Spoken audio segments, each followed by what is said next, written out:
ক্যান্সারে আক্রান্ত স্বামীকে একটু সাহস জোগাতে তার প্রিয়তমা স্ত্রী মাথা ভর্তি চুল কেটে ফেলেছিলেন এক নিমেষেই।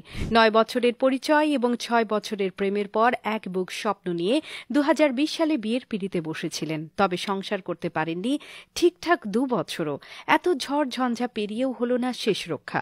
বলছি ইনস্টাগ্রাম সহ অন্যান্য সামাজিক মাধ্যমে ভাইরাল নেপালি এক দম্পতির কথা। বর্তমানে নেট নগরীতে চোখ বুলালেই সৃজনা সুবেদী ও বিবেক পাঙ্গেনির করুণ প্রেম কাহিনী নিয়ে হাহাকার দেখা যায় নেটিজেনদের মাঝে। নিজের শখের নারীকে পৃথিবীর বুকে একা রেখে লক্ষ মানুষকে কাঁদিয়ে গত ১৯ ডিসেম্বর ক্যান্সারের কাছে পরাজিত হয়ে ওপারে পাড়ি জমিয়েছেন বিবেক পাঙ্গেনি। বিচ্ছেদের এই যুগেও একজন স্ত্রী তার স্বামীর জন্য ঠিক কোন পর্যায়ে যেতে পারেন তার এক অনন্য উদাহরণ সৃষ্টি করেছেন সৃজনা সুবেদী।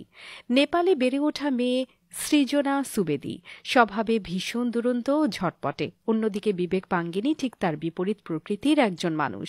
পড়াশোনার সুবাদে ২০১১ সালে একে অপরের সঙ্গে পরিচয় হয় তাদের। স্বভাবে বিশাল তারতম্য থাকা সত্ত্বেও তাদের মাঝে গড়ে ওঠে বন্ধুত্বের এক মিষ্টি সম্পর্ক। এরপরে ২০১৪ সালে সেই সম্পর্ক রূপ নেয় প্রেমের সম্পর্কে। এরপরে টানা ৬ বছর চুটিয়ে প্রেম করার পরে ২০২০ সালে গাঁটছড়া বাঁধেন এই দম্পতি। বিবেক তার স্ত্রীকে কথা দিয়েছিলেন জীবনের এই দীর্ঘ পথ দুজনে মিলে একসঙ্গে পাড়ি দেবেন। আর সৃজনাও কথা দিয়েছিল জীবনের যেকোনো পরিস্থিতিতে তিনি তার স্বামীর পাশে থাকবেন। এরপরে দিব্যি কেটে যাচ্ছিল তাদের সংসার জীবন। শান্ত স্বভাবে স্বামীকে নিয়ে মজার মজার ভিডিও করে সোশ্যাল প্ল্যাটফর্মে আপলোড করতেন সৃজনা। নেটিজেনরা তা দেখতে ভীষণ পছন্দ করতেন। তবে তাদের সেই সুখের সংসারে হয়তো কারো নজরের কাঁটা তার বিঁধেছিল। বিয়ের ১ বছরের মাথায় বিবেকের প্রচণ্ড মাথা ব্যথা অনুভূত হতো। প্রথম দিকে ব্যাপারটিকে গুরুত্ব না দিলেও পরবর্তীতে ক্রমশ তা বেগতিক অবস্থার দিকে যেতে থাকে। এরপরে ২০২২ সালের শেষের দিকে তারা জানতে পারে বিবেক পাঙ্গেনি ব্রেন ক্যান্সারের 4th স্টেজে রয়েছেন। তার হাতে সময় আছে মাত্র ৬ মাসের মতো। খবরটি শুনে যেন মাথায় আকাশ ভেঙে পড়েছিল সৃজনার। সেদিন একে অপরকে জড়িয়ে তারা ভীষণ কেঁদেছিল।